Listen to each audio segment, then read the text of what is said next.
We are now live. Okay. Good evening, members of the committee and members of the public. I will now call the Committee of Adjustment meeting to order. As this meeting is being held electronically due to the COVID-19 pandemic, I will go over some rules of procedure for benefits of members of and the viewing public. This meeting is being live streamed via the City of Brantford YouTube account. All members of the committee will be muted upon entering the meeting and throughout when they are not speaking in order to reduce background noise. All web cameras for committee members shall be turned on throughout the meeting. If a member needs to leave their seat, please leave the camera on so that we recognize you are away. Staff will be requested to join the video meeting should the need to answer questions from members.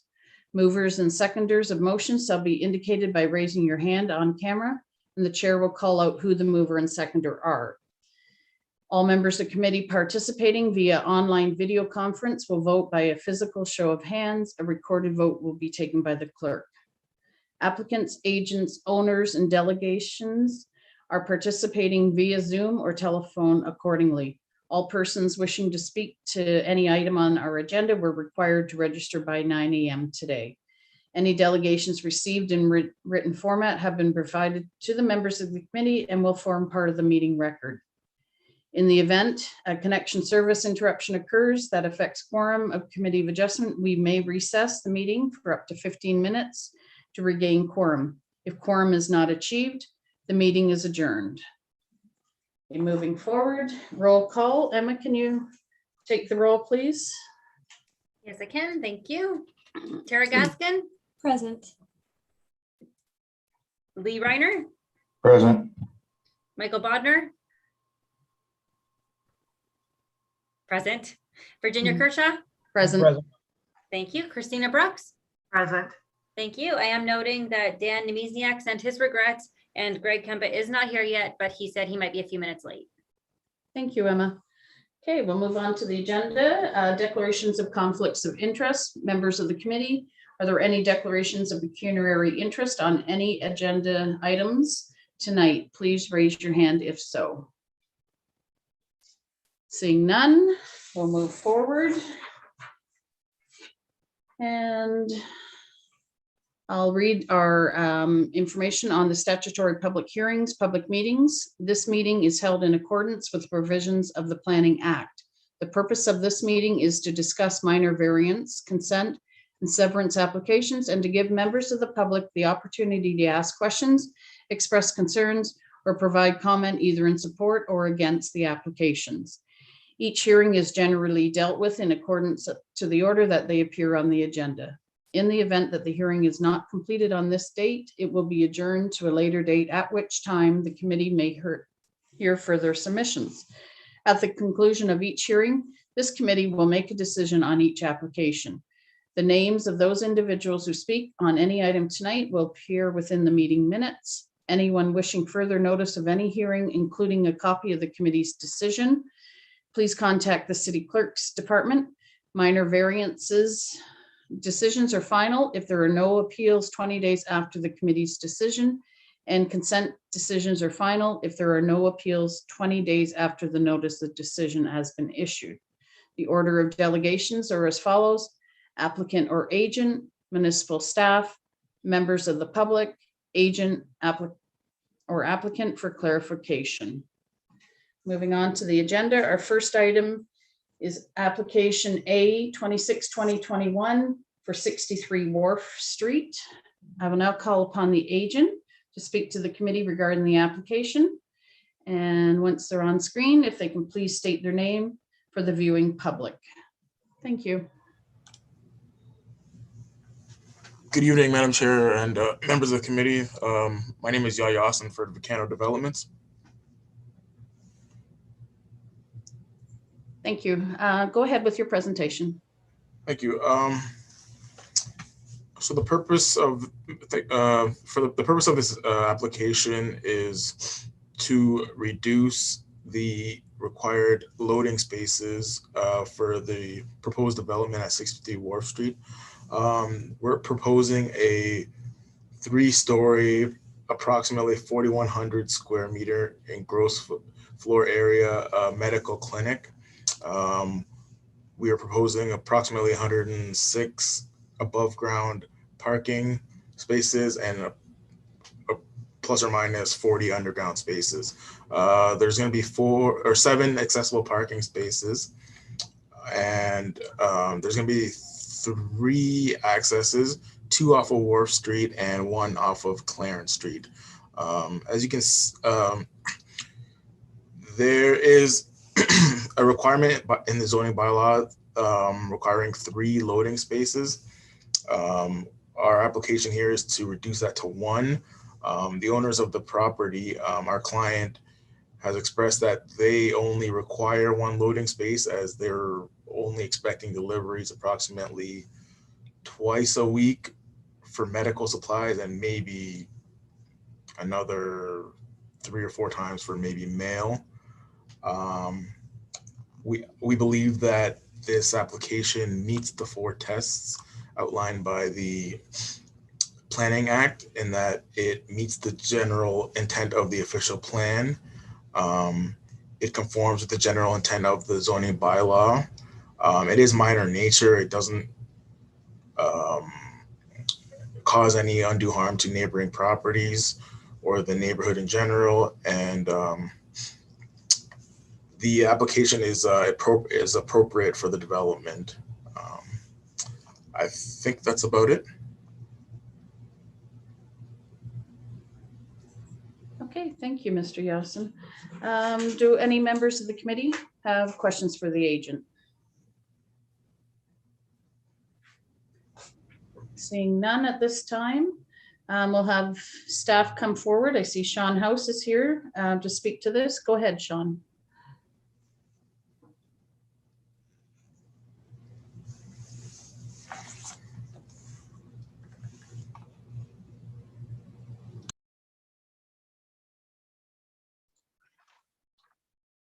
Oh, thank you, Madam Chair. Members of the committee, my name is Sean House. I'm a development planner here at the City of Brantford. We've received this minor variance application for 63 Wharf Street.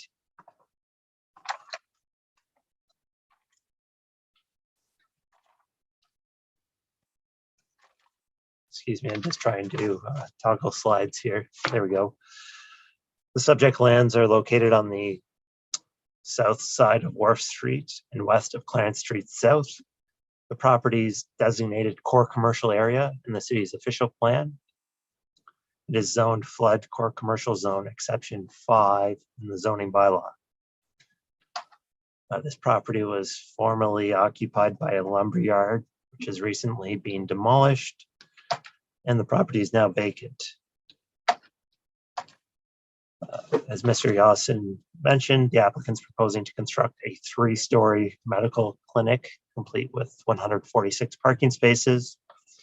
And to facilitate this development as proposed, the applicant is seeking relief to permit a minimum of 1 loading space for a medical clinic, whereas 3 loading spaces are required. So for a minor variance to be approved, the Committee of Adjustment must be satisfied that the 4 tests of Section 45 of the Planning Act have been met. So a minor variance must maintain the general intent and purpose of the official plan and zoning bylaw, must be minor in nature, and desirable for the appropriate development and use of the land. So I'll now go through those 4 tests. It's the opinion of planning staff that the proposed loading space reduction is minor in nature and appropriate for the development of the land, as it's not expected to have adverse impacts on both the subject property or neighboring property. As the applicant mentioned, they've indicated that they're only expecting a very limited number of deliveries twice a week, with each delivery taking a fairly short amount of time to complete. Further, medical clinics are permitted use in both the official plan designation and the zoning. Therefore, this variance is meeting those tests of the Planning Act. And I just want to note that the wording of this decision will be reflective of this proposed medical use and limited to the GFA that's being proposed here. So if another use or larger medical clinic were to be proposed at a later time, it would need to meet the loading space requirements. Notice of this application was circulated to all property owners within 60 meters and no objections were received. So to conclude, I'd like to recommend that application A26-2021 be approved. And I'm happy to answer any questions. Thank you. Thank you, Sean. Are there any questions from members of the committee to Sean? No. Seeing none. Okay. We will move on to the public portion of this hearing, and I can confirm, Emma, if you can just confirm as well that no members of the public are registered to speak to this application. That's correct. I can confirm there's no members. Okay, perfect. Okay, seeing none and no questions from our committee. The applicant agent, do you have any clarification you wanted to give at this time? No, just that I just wanted to kind of share that the owner is a local medical group that is looking to expand. So that's why they're kind of developing this property to provide themselves with a larger space to kind of serve the Brantford and surrounding areas. Yeah, so they are local, and they are looking to kind of expand their operation. Thank you. Thank you. Okay, with that final clarification, we'll move on to debate of the item. Can I get a mover and seconder to put the motion on the floor? Lee, you're moving. Do I have a seconder? Mike? Perfect. Any discussion on the motion before the committee?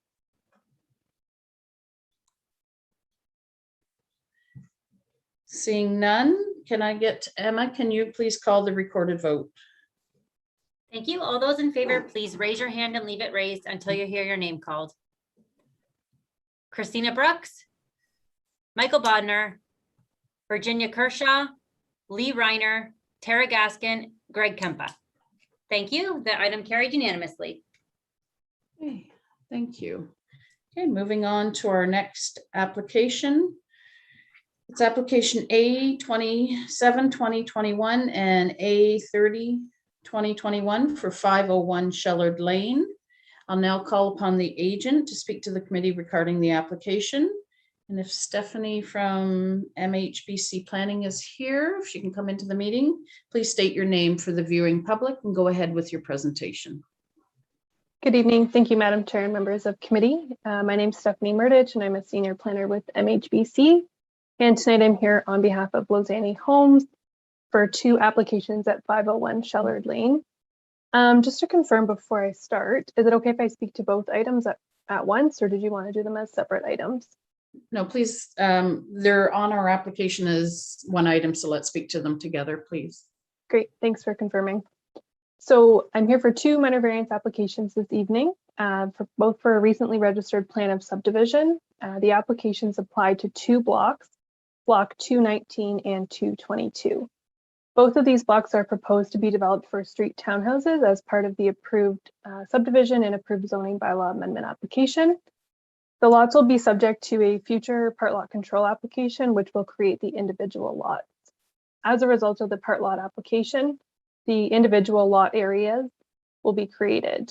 So for block 219 and 222, we're requesting a lot area of 165 square meters, whereas 180 square meters is required.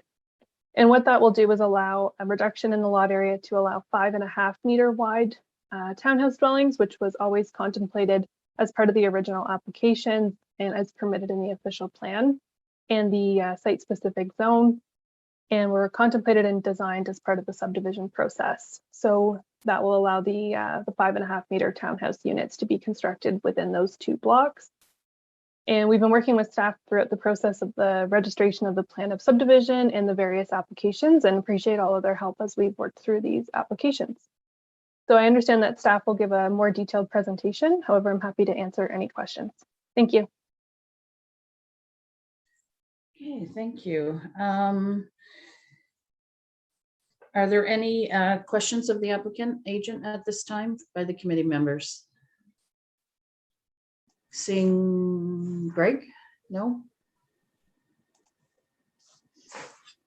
If seeing none, we'll move on to staff to speak to the application.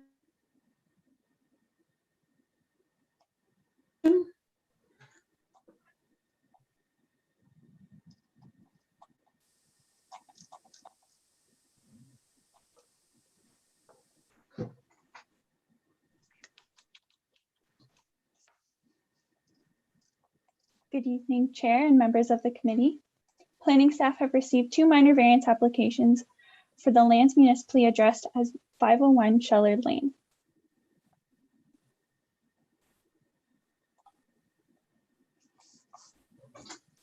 Sorry, 1 second.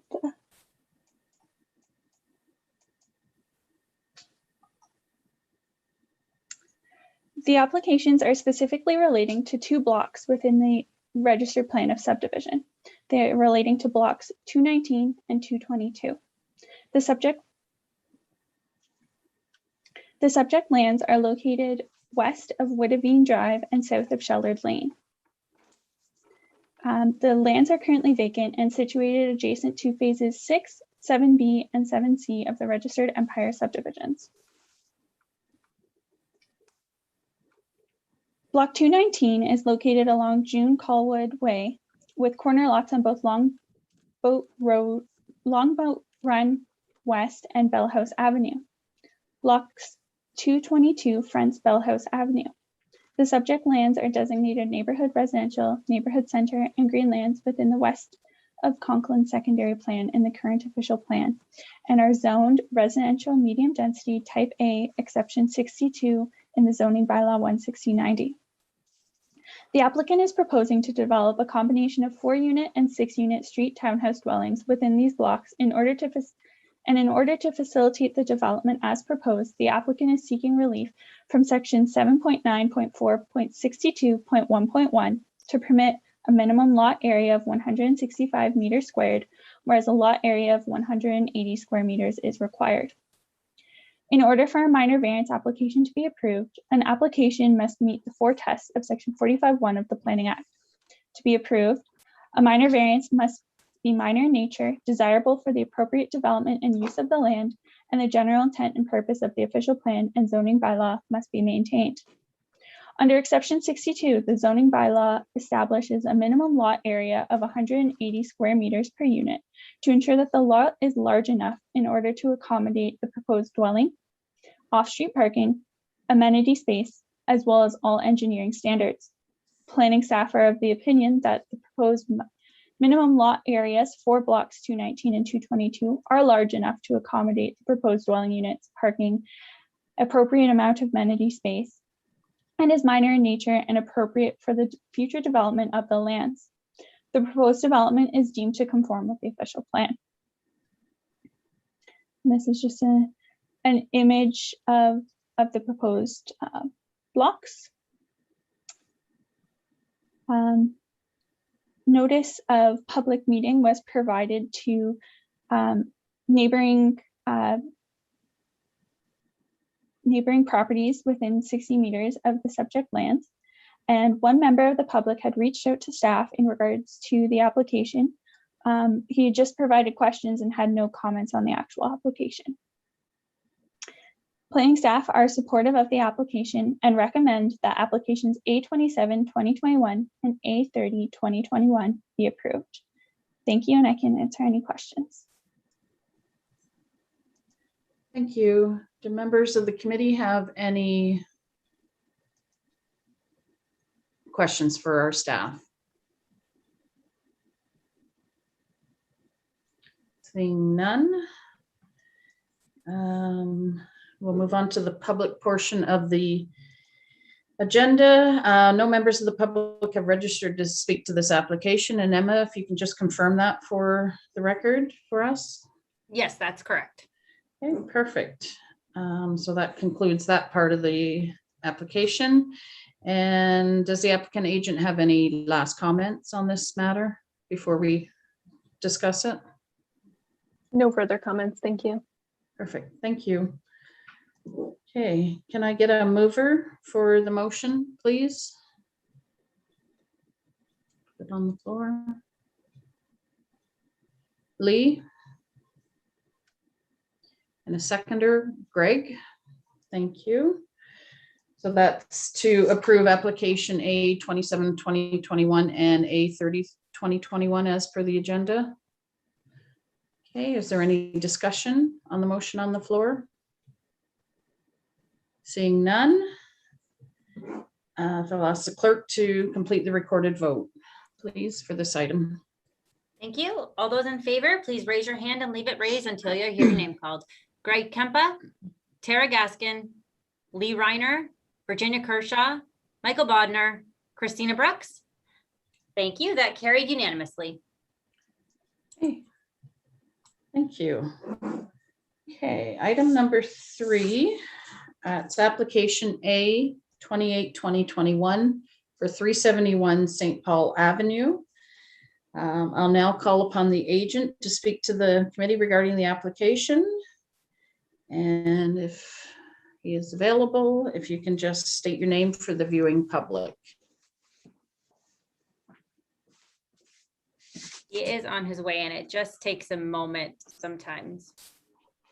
Looked like it was frozen for a second. There we go. Thank you. Good evening, Madam Chair. Franco Romano on behalf of the owner, Metro.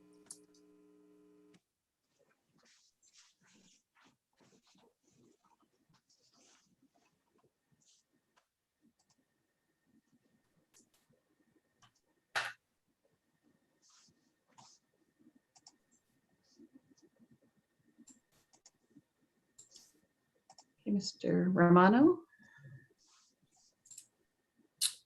Yes, good afternoon. Franco Romano here on behalf of the owner.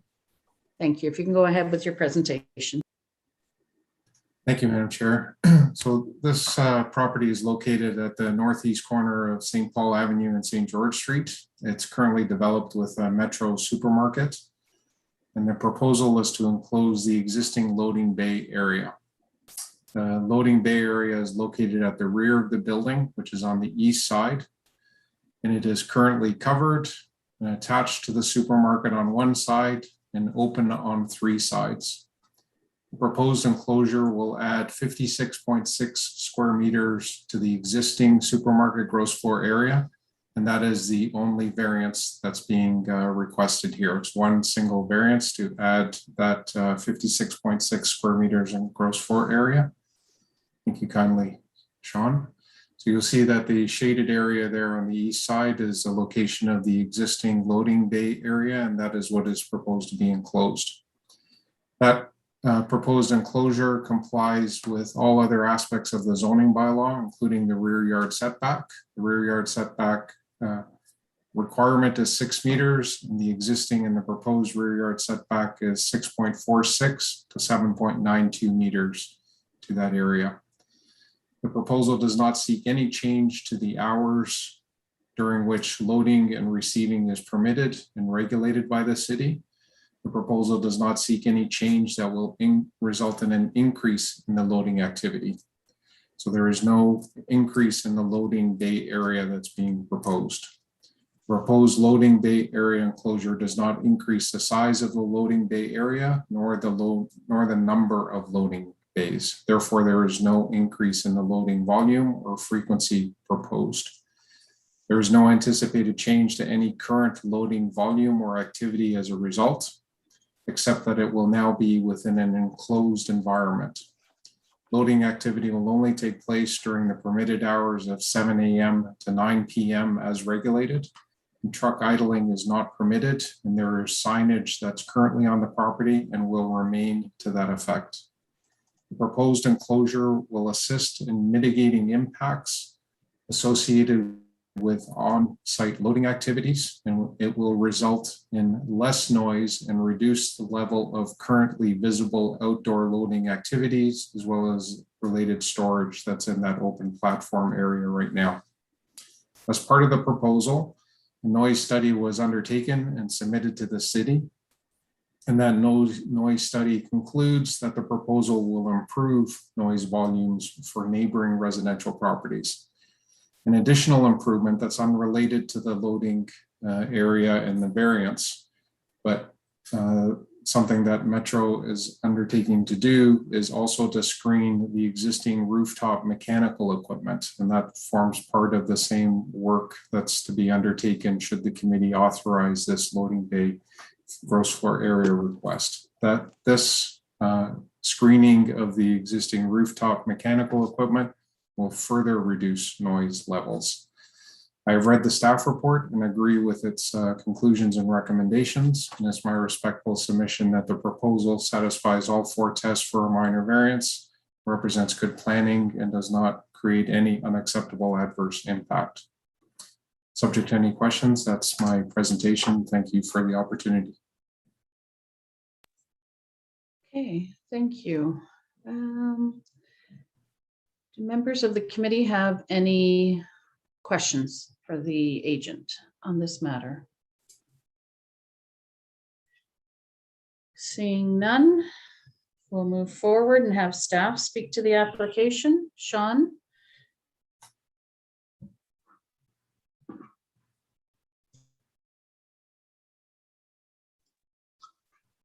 Thank you, Madam Chair, members of the committee. We've received a minor variance application for 371 St. Paul Avenue. The subject lands are located on the northeast corner of St. Paul Avenue and St. George Street intersection, and the property is designated general commercial area in the official plan and zoned general commercial zone exception 63 in the zoning bylaw. The supermarket known as Metro occupies the site, including 186 parking spaces.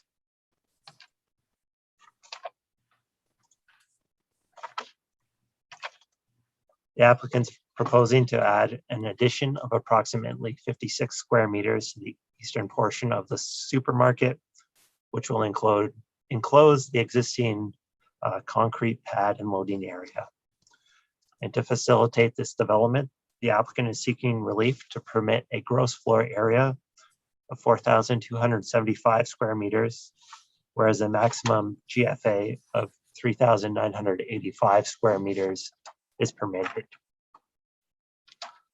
So here's the area where the addition is being proposed. You can't see it so well on this slide, but there is a sign there dictating what hours of loading are permitted, 7 a.m. to 9 p.m.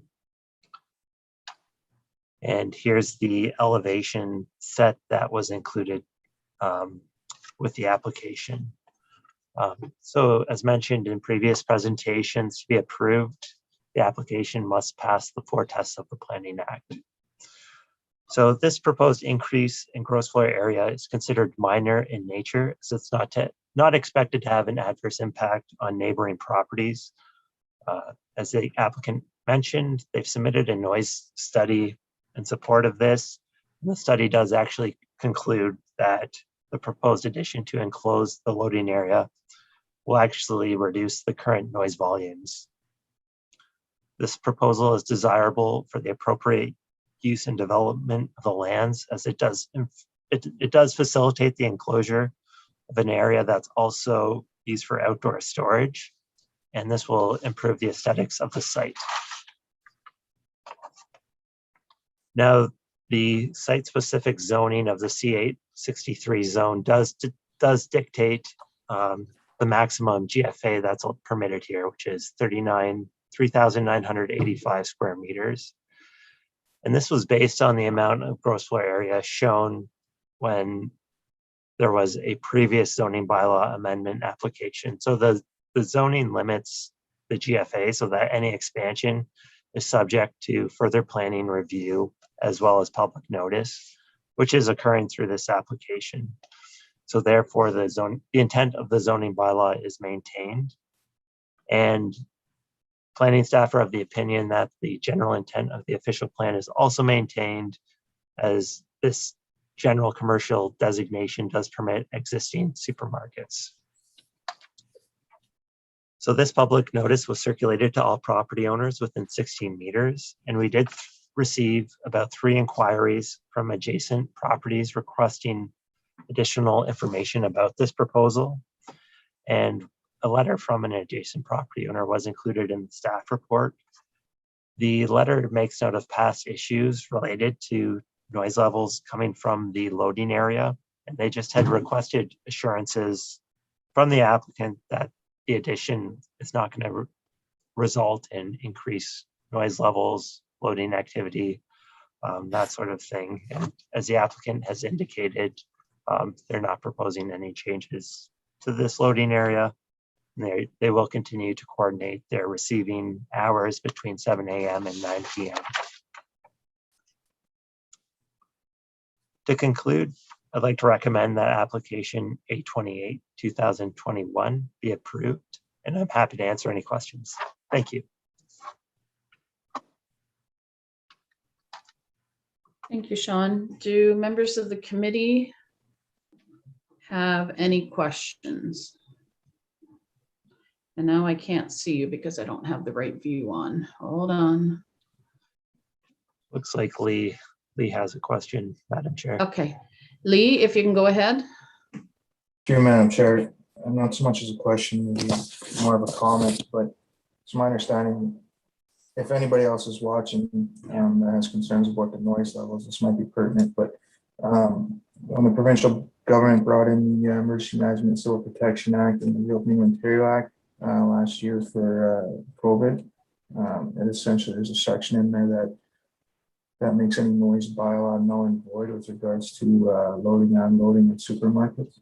So just for anyone that may have an issue with that, I believe it's still in effect until UNC PA is closed down. So I don't know if any staff are aware of that, but that is my understanding. It's just my comment.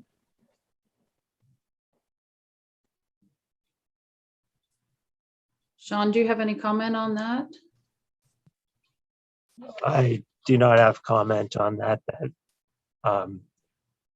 It's fairly new to me, that act, but just perhaps the applicant can jump in here, even with those changes to the act. They've stated there's no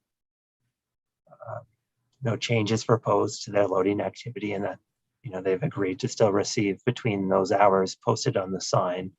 So perhaps the applicant can confirm that's the case. Yes. Go ahead. Yes, through you, Madam Chair. Yes, that is absolutely the case. And I have been able to confirm through the store manager that the receiver actually does not begin work at the store until 8 a.m. in the morning in any event. So there's no loading or receiving that occurs before that time. Okay, thank you. Do members of the committee have any other questions for staff at this time? Mr. Bodnar, go ahead. Yes, I have one for Mr. House. Could you explain to me why putting a cover over an area increases the overall square footage of the original structure, seeing that the loading dock was there in the first place? Through you, Madam Chair, to the member, I believe it has to do with the addition of walls as well. So it's currently an open area, not enclosed, so it wouldn't count towards the total gross floor area of the building. But once you do encapsulate that with walls and a roof, it becomes part of the gross floor area. Okay, any further questions for staff? Seeing none. We'll continue on to the public portion of this application. No members of the public have registered to speak to this application. And Emma, if you can just please confirm that. For the chair, that is correct. Okay, and that concludes the public portion. Does the applicant agent have any clarification or final statements on their application at this time? No, thank you, Madam Chair. Okay, awesome. Thank you. We'll move on to the debate. Can I get a mover and seconder to put the motion on the floor? Christina?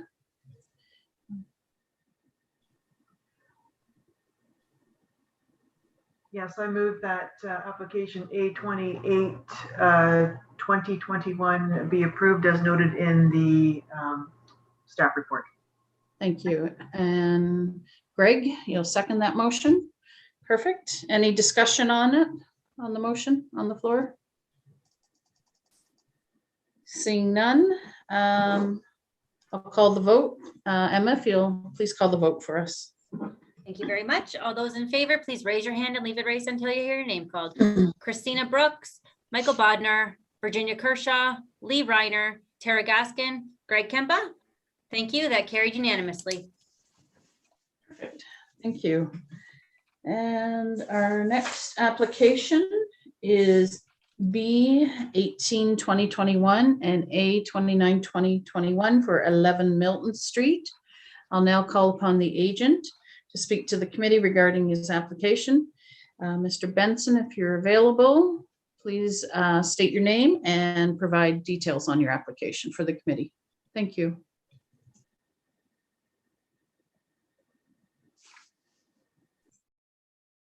Mr. Benson, you're on mute. My apologies. My name is Ryan Benson, and I'm here tonight for a proposal for the severance of 11 Milton Street. My family, I own 11 Milton Street, and requested approval to sever the west portion of our lot. With this severance, we've also proposed consent to build a single detached residential dwelling. With this, there are a few minor variances that we're requesting. I'll start on the actual retained parcel. It's part 2 on the survey. So it's the existing dwelling. We're looking for a minor variance for the backyard, which would be 6.5 meters from the required 7.5 meters. And also reduction in the lot area from 450 meters squared to 365 meters squared. So those are the 2 minor variances we're asking for approval on the retained lot.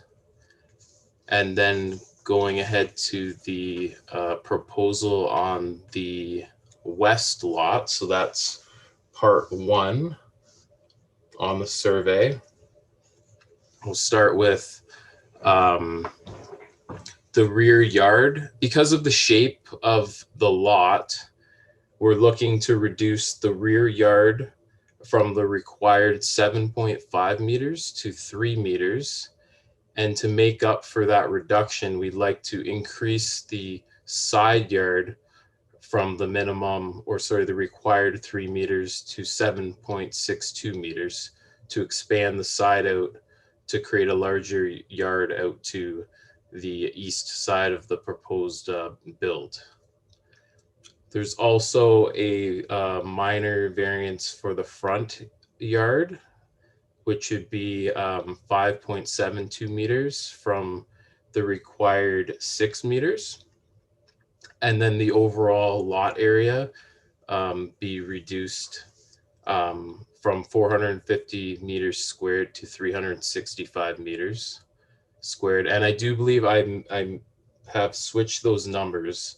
Not to confuse you, part 2, the retained lot, would be 416 meters squared, not 365.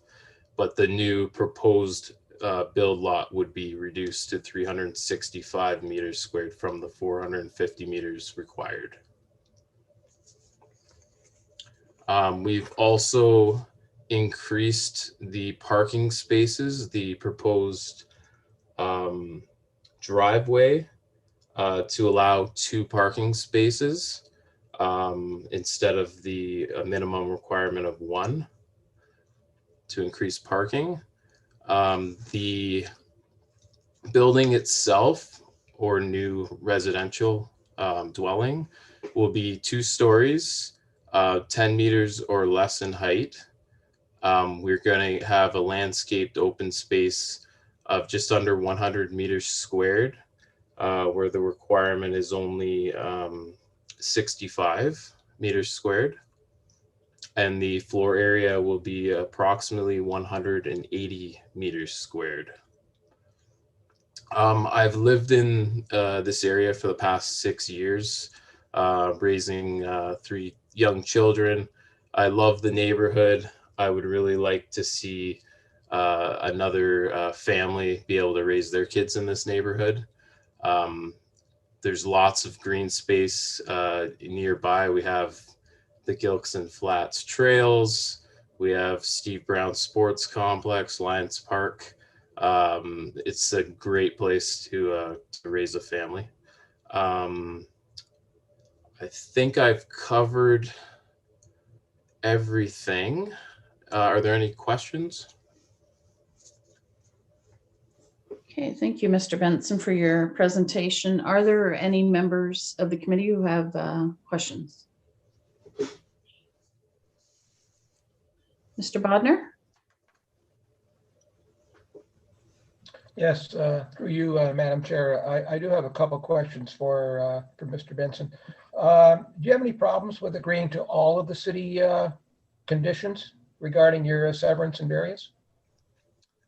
With the shape of the lot, What's required? I'm sorry? Did you have a look at the entire list of what's required? Yes. And you have no problems with fulfilling all those obligations if we approve it? Oh, yes, yes. Okay. Thank you, Madam Chair. Any other questions?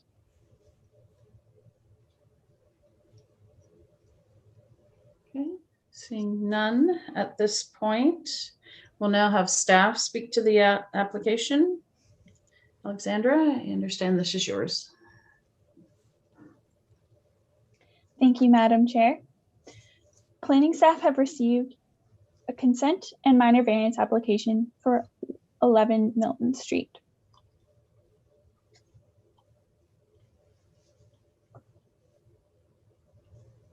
The property is located on the southwest corner of Charles Street and Milton Street. The property is designated residential area low density in the official plan and zoned residential type 1B zone in the zoning bylaw. The surrounding area is a mix of low and medium density residential dwellings, including single detached, semi-detached, triplex, and fourplex dwellings.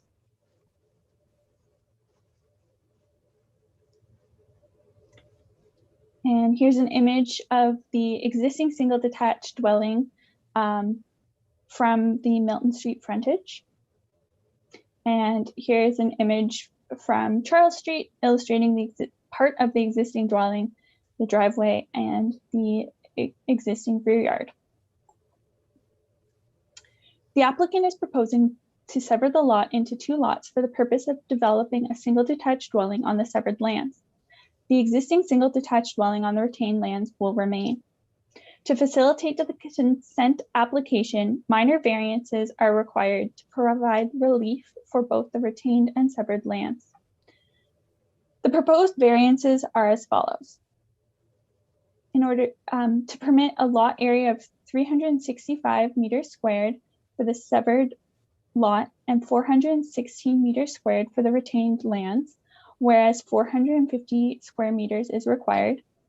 To permit a minimum front yard of 5.7 meters for the severed lands, whereas 6 meters is required. And to permit a rear yard of 3 meters for the severed lot and 6.5 meters for the retained lot, whereas 7.5 meters is required. In order for minor variance to be approved, an application must meet the 4 tests of Section 45(1) of the Planning Act. To be recommended for approval, a minor variance must maintain the general intent of the official plan and zoning bylaw, be minor in nature, and desirable and appropriate development and use of the land. It is the opinion of planning staff that the minor variance requested for reduced lot area from 450 square meters to 416 square meters for the retained and 365 square meters for the severed are minor in nature and appropriate for the development of the lands, as the new lot will be able to accommodate the adequate building width and area, and the retained lot adequately accommodates the existing dwelling as well as appropriate yards. Both lots will be able to provide adequate outdoor amenity space, vehicle access and parking, landscaping, snow storage, while contributing to a mix of housing options within the neighborhood. The reduction in minimum front yard for the severed lot is minor in nature because it is not expected to have an adverse impact on the adjacent properties. The applicant is proposing a minimum front yard of 5.7 meters, whereas 6 meters or the established front building line, whichever is lesser, is required. The front yard setback is consistent with the existing exterior side yard of the single detached dwelling on the retained lands. And while this is not considered as part of the established front building line, the proposed front yard would not deviate from this existing street edge, and therefore is consistent. Similar and smaller front yards exist within the immediate area, specifically along the north side of Charles Street, and the proposed front yard is in keeping with the existing character of the neighborhood. The proposed front yard will also be able to accommodate the proposed driveway, which along with the garage will provide above and beyond the required parking spaces and will provide adequate area for landscaping. The final variance seeks relief to permit a minimum rear yard of 6.5 meters for the retained lot and 3.0 meters for the severed lot, whereas 7.5 meters is required. The minimum rear yard provision of the zoning bylaw is intended to provide amenity space for the dwelling unit and reduce impacts of the building on adjacent properties. For the retained lot, a rear yard of 6.5 meters still provides adequate outdoor space for amenity uses for the existing dwelling. There are many examples of 6.5 meter rear yards within the city that are appropriate and provide sufficient amenity space. This has been supported in past applications by the committee to the Committee of Adjustment, as well as rezoning applications approved by council. In regards to the severed lot, a rear yard of 3 meters is proposed. In that current proposal, the adequate amenity space can be provided within the side yard. In order to ensure that adequate amenity space is provided on site, planning staff recommend amending the minor variance for the 0.3 rear yard to include the requirement of a 6.5 meter side yard to ensure that the adequate area for amenity space is maintained and required. While a 7.6 meter westerly side yard is shown, planning staff have rounded this down in order to account for potential changes to the proposed layout during the site plan control process.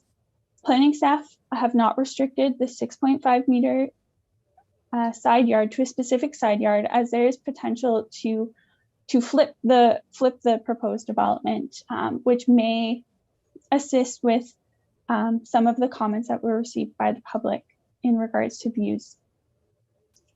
The minor variance meets the general intent and purpose of the zoning bylaw and the official plan by resulting in a lot that will appropriately accommodate a single detached dwelling, which is consistent with the existing character of the neighborhood. The severed lot is subject to site plan control. This will provide the city and councilors with the opportunity to review the functionality of the site, placement of the building, driveway location, and overall design of the new building in order to ensure its compatibility and integration within the neighborhood. All other technical requirements of the city will be addressed at site plan control. There's a variety of lot shapes and sizes within this neighborhood. The neighborhood is diverse due to the differing zoning categories, which resulted in various streetscapes and built form. Planning staff are of the opinion that the proposed minor variances meet the 4 tests of Section 45(1) of the Planning Act. The severance application was reviewed in light of provincial and municipal policy, and staff are of opinion that the proposed development meets these goals of those policies.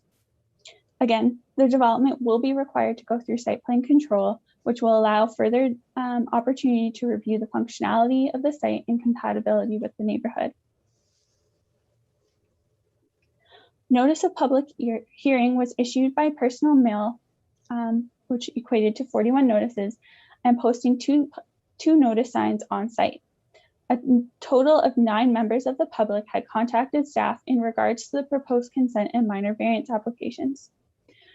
The concerns expressed related to the creation of the lot, size of the lot, rear yard and front yard setbacks, impact on the character of the neighborhood, views from neighboring property, loss of green space, property maintenance, traffic congestion, as well as a reduction in street parking due to additional driveways.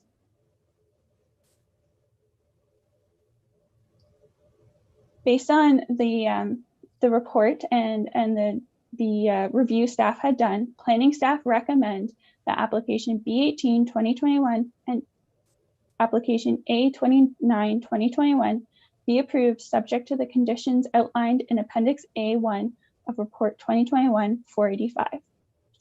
Thank you, and I can answer any questions. Okay, thank you. Do members of the committee have any questions for staff? Mr. Kempa, go ahead. Thank you, Madam Chair, and through you. Does planning do a calculation on the amount of land coverage? I understand, as I recall, there's a bylaw in place that talks about the maximum percentage of land that has to be open and not covered. Is that factored into this? Through you, Madam Chair, to the member. Yes, the zoning bylaw requires a maximum lot coverage of 35%. Both this retained and the severed are below that requirement. And if I may, Madam Chair, I'd like to continue. What happens if sidewalks get added to, I guess, Charles Street? That's going to push back into that, and is that still part of the measurement, or does that mess things up completely for you? Again, through you, Madam Chair, to the member, the sidewalks would be within the public right of way for Charles Street if that was ever to be proposed. And with that, there's a section of the zoning bylaw that specifically outlines that if lands are to be conveyed to the city as required by the city, the area and topics of or regulations of that nature are not impacted because it is the city requesting or requiring that land to be conveyed to the city, and it would not require variances unless they were to propose a new development at that time. So so we have no idea whether sidewalks would ever be included, and so I think I understand what you're saying. I also understand you say that site plan control, we're really throwing a lot of stuff at site plan control as regards, where we're gonna actually flip or put this line, and whether it's 6.5 or 7.62. Did I hear that correctly? Through you, Madam Chair, to the member. So what staff are proposing is that through the rear yard variance for the severed lot of 3 meters, we are also requiring a 6.5 meter side yard to be included. So that means that while the plan currently illustrates 7.6 meters, that gives kind of lenience for the ultimate design and development of the lot for the single detached dwelling. So it's ensuring that there is that requirement for at least 6.5 meters. Granted, through that variance. So we're requiring that to be provided if at site plan there is some changes to the proposed dwelling for the severed lands, then they would need to meet that requirement of that 6.5 meters. And if it was to, say, increase above and beyond that, they would be back for a minor variance application. And then finally, as I look at the property from Charles Street, I see a tree to the left where I think the proposed driveway would be. Do we have anything that says that tree needs to stay there, or is that coming out, or is that up to site plan control? Through you, Madam Chair, to the member. At this time, there were no comments from our staff in regards to that tree. And if it needed to stay, ultimately, that could be something that could be reviewed through site plan However, at this time, there's no condition regarding that existing tree. Thank you. Any other questions for staff?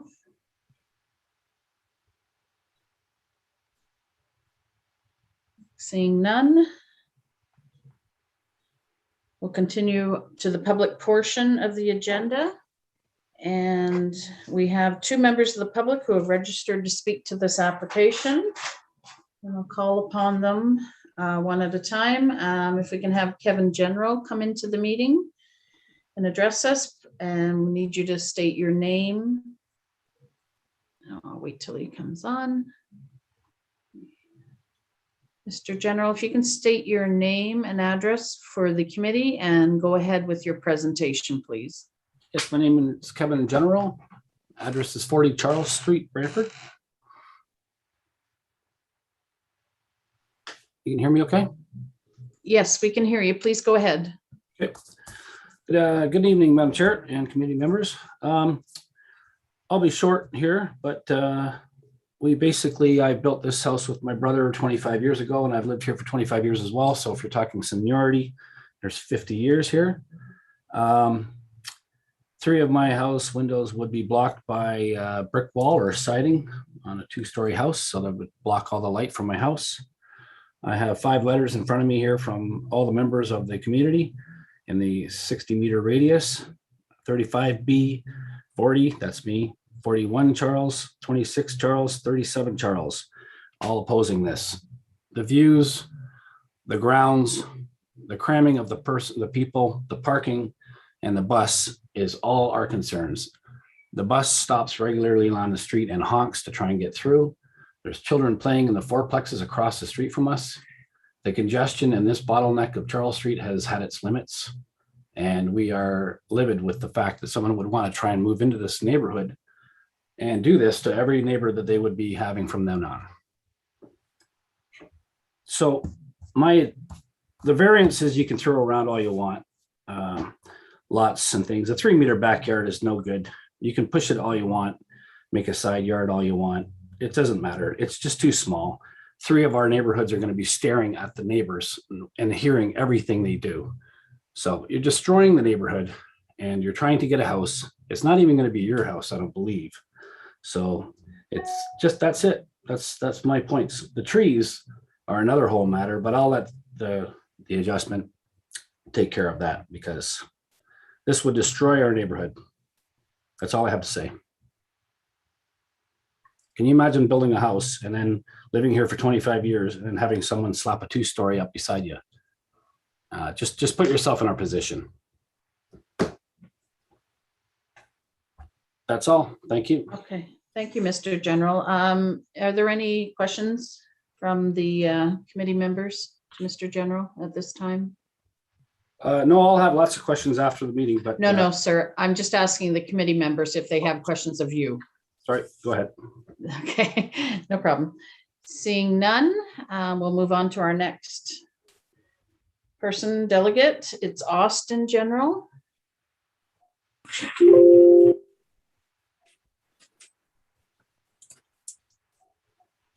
Austin, can you hear us?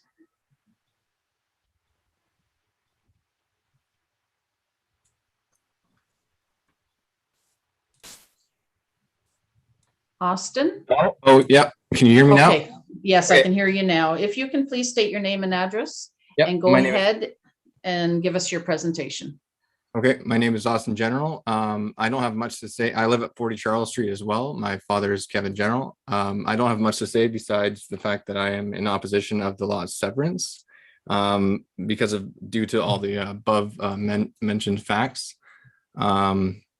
That's pretty much all I have to say. In conclusion, I would just say that it would ultimately bring a lot of tension to our residents and in our neighborhood. And I've heard nothing but negative comments from our neighbors, and we just do not support the lot severance.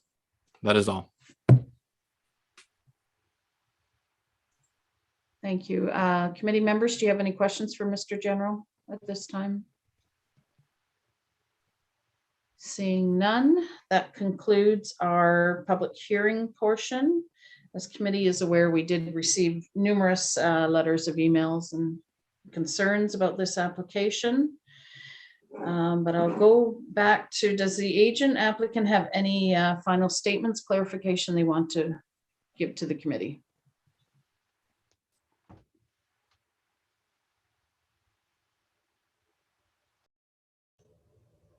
Oh, sorry. No, that is all. Thank you for your time. Okay, thank you. Now that public portion is completed. Now we do have a motion within the agenda. I'm looking to get a motion of some sort put forward from committee member so that we can have a discussion on the matter.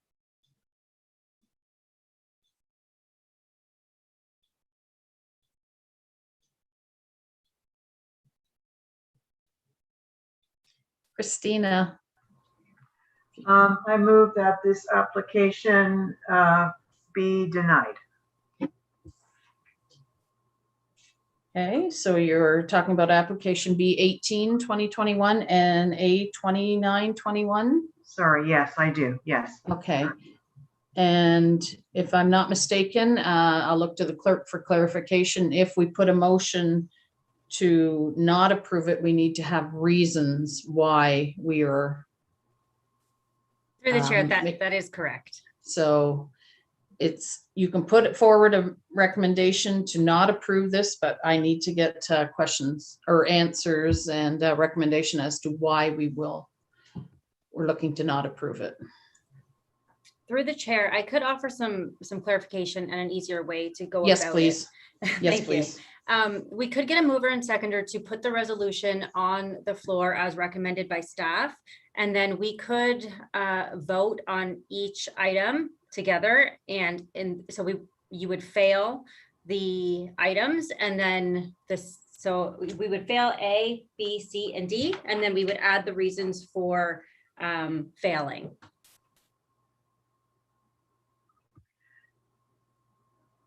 Can I remove the motion? Yes, we're not to the debate part and we don't have a seconder yet. So yes. If Okay, you want I'm going to remove the motion from the floor. Okay. And you have another motion that you'd like to bring forward then? So then I'm wondering whether I should put the motion to approve both the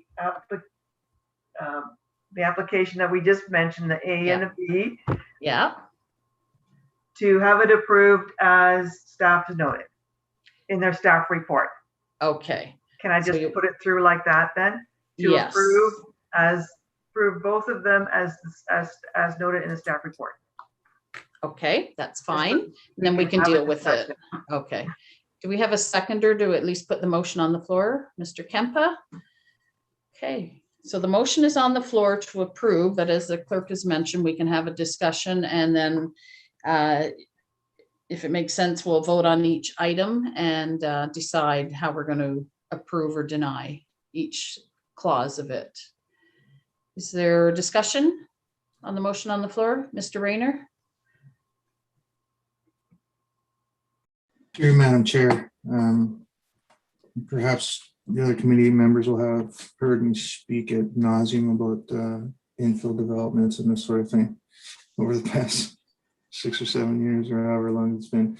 But for the other participants and perhaps people who are watching, there's a provincial growth policy plan statement in place. There's city master plans in place that are actually encouraging these types of developments. Infill developments, all with the idea of making more efficient use of properties and vacant properties. This isn't vacant, but it's essentially to make more efficient use and to bring in more people into heavier urban areas. That being said, I don't necessarily agree with infill developments, and I think that when you have a large amount of people already settled in an area that have concerns with property development, infill development, especially not knowing specifically what is going to happen through site plan control, how big is this going to be, what it's going to look like, that sort of stuff. I'm under the opinion that it's not desirable for the neighborhood. It doesn't, for me at least, it's not compatible with the surrounding area. As such, I would not be approving the motion on the floor. Okay, thank you. Any further discussion? The motion? Mr. Bodnar, go ahead. Thank you, Madam Chair. I just have a question, if I may, and I guess it's not so much for staff, but for the committee. Is it possible to limit the development to a single-story house rather than a two-story? With the if we approve? I'll have to defer to planning staff. Okay. Because I was very cognizant of the fact that the generals don't want a two-story house right next door to them. I'm just wondering if perhaps the applicant if we can go back to the applicant and get him to revise his plans, just like we've done in past Committee of Adjustment hearings. Yeah. Perhaps a revised Alexander? plan might ameliorate the situation. I'll look to planning staff for clarification. Thank you, Madam Chair. Thank you, Madam Chair. Yes, ultimately, yes. The zoning bylaw does permit 2 stories or a specific height. However, if the committee decides to include within the decision regarding one of the minor variances, they can limit it to a specific height. However, under the zoning, it is permitted to be 2 stories at this time.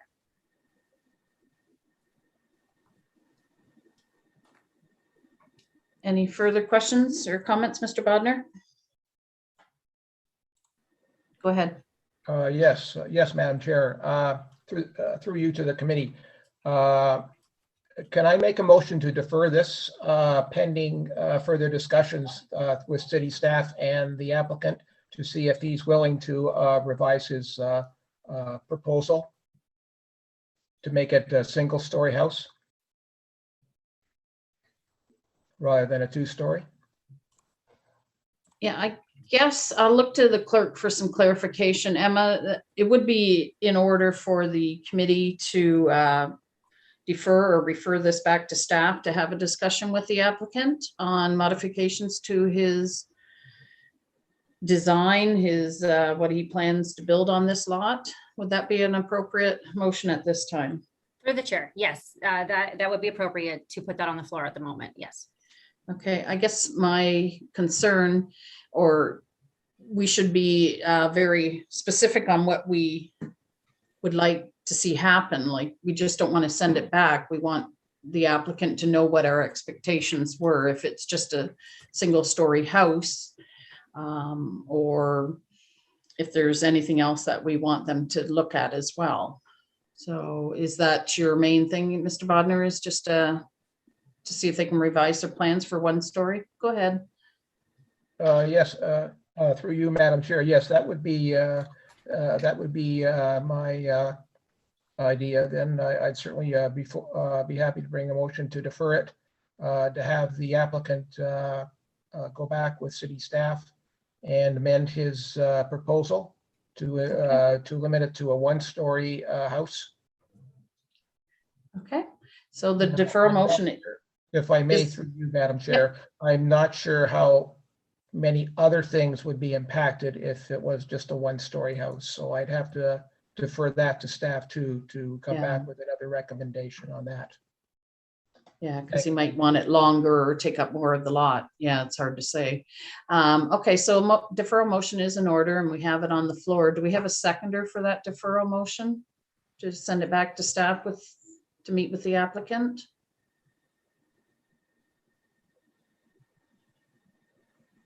Well, seeing none, that motion will be, oh, Mr. Kempa, you are Thank you, Madam Chair. I'm not sure, I'll look to Emma to guide us on this, but there is an existing motion on the floor, and I don't know if we need to resolve that first or not. I'd be happy to send it back, but as per your earlier comment, I think it behooves us to put together a list of expectation, i.e. a footprint no larger than, and whatever the concerns we have that we would want to see either in dealt with through site control or what have you, but I believe that you're right. I don't know that we can just dump this back on someone. It's unfortunate that we didn't ask the applicant during the public hearing portion if he could if he looked at modifications or just a single story. But a deferral motion would mean that all of this wording, the whole resolution would be deferred and come back to us. So we don't have to deal with the motion. It's just all being deferred to staff to have them look at it again. It may be that it comes back to us and it would come back in the exact same format, but it would just come back with more information, whether or not the applicant is able to even look at a single story house on this lot. My guess would be that no, he wouldn't, because he's done his due diligence and knows what he needs to put on there. And all of the other measurements and whatnot of side yards and whatnot could be all askew because of a new type of building. So, well, Madam Chair, to that point, then I would support a motion to defer to give the applicant time to assess whether or not he wants to go down that path. okay. And upon the list of items that I think ought to be included would be a footprint that approximates or is consistent with the drawing that we have in place now, as best as can be arranged. Some consideration given to those mature trees staying in place. Yeah. And I don't know, maybe he shifts that around, and I then turn around to my colleagues to list whatever other concerns they may have. But that's where I would sit, Madam Chair. Okay, so you'll second the motion. Mr. Bodnar, are you okay with putting those other items to look at? Yes, through you, Madam Chair. Yes, I have no objection to that. Okay. Is there any other specific items that we want to send this deferral back to staff with? Mr. Reiner? You, Madam Chair, I'd be agreeable to a similar deferral as long as the new application is maintaining similar size buildings and it's not going to affect on-street parking. So I don't know the verbiage to use, but perhaps something that's a single story and has some sort of parking on site as opposed to having to use the street. If that makes sense. Yeah, it does make sense. And I know Emma is capturing our words as we speak, and she's going to craft a beautiful motion for us. But the intent is definitely there, what we want to see happen. Anything else? Mr. House, would you like to jump in here? Yes, thank you, Madam Chair. Just thinking about this deferral, I wanted to add a little bit more information. Similar to the severance application we had at the corner of Broad Street and Terrace Hill, that was denied, and then they came back with a different application that was acceptable to the committee to ensure that it was built the way that it was outlined on that second submission. That the committee had the choice to put a condition on that approval, whether they apply for a rezoning, which is a bit of a larger application, to ensure that what was being proposed was built the way that was approved, or the other option was to have the the applicant apply for site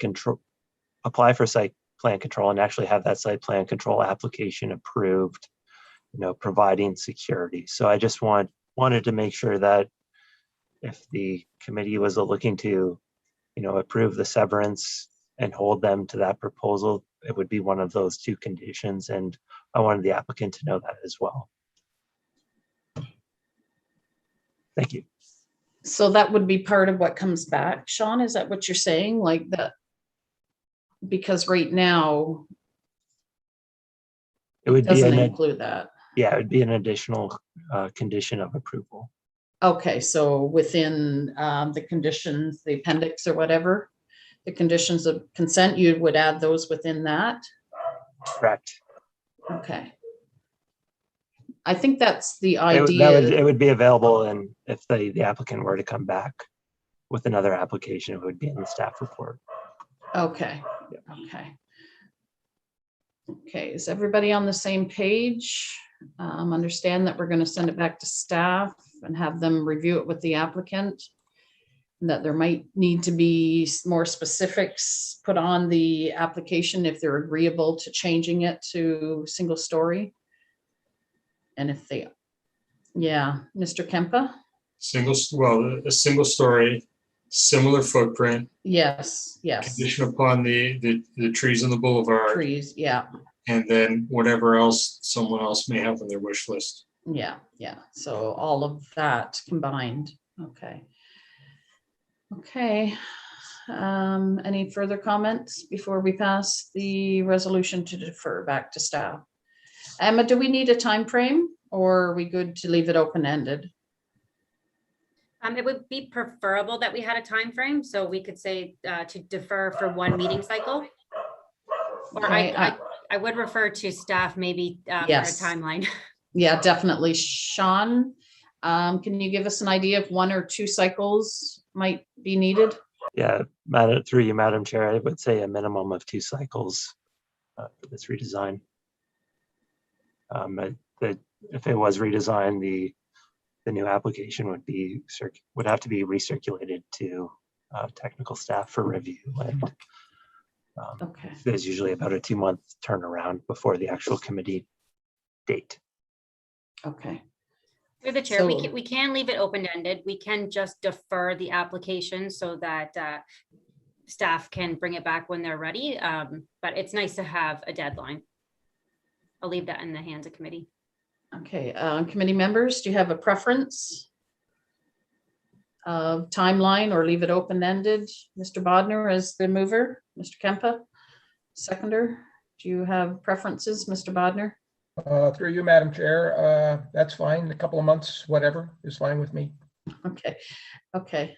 Whatever, Mr. Kempa? whatever planning staff needs. Yeah, I have no issue with whatever's time staff needs, but let's remember that the applicant might get a sense of what's being said here and the conditions that are being talked about and might just decide it's no longer his cup of tea. yes. So perhaps we want to say 2 cycles and then As a then minimum. if we'll debate it, if his answer is no, that it's not possible on his part, then we can deal with it at that time. Correct. Yes. Okay, so within 2 cycles. Okay, so motion to defer is on the floor, moved and seconded for up to 2 cycles, and I'll just have the clerk do a vote on that motion. Absolutely. So this is the motion on to defer. And all those in favor, please raise your hand and leave it raised until you hear your name called. Christina Brooks, Michael Bodnar, Tara Gaskin, Lee Reiner, Virginia Kershaw, and Greg Kempa. Thank you. The motion to defer carried unanimously on a recorded vote. Okay, so that concludes the last application. There's no presentations or delegations, no items for consideration. We do have a consent item. Can I get a mover and a seconder for the adoption of the minutes from May 5th and July 7th? Mover, Mr. Kempa, seconder, Mr. Reiner. Any errors, omissions to either sets of minutes? Okay, I'll call the vote. There's no recorded vote needed, so show of hands if you're in favor of approval of the minutes. All in favor? That motion is carried. There's no resolutions to deal with, no notices of motions. And I think our next agenda, or our next meeting is September the 1st. And that concludes the business. The meeting's adjourned. Okay. Thank you, everyone. Thank you. Good night. Thank you.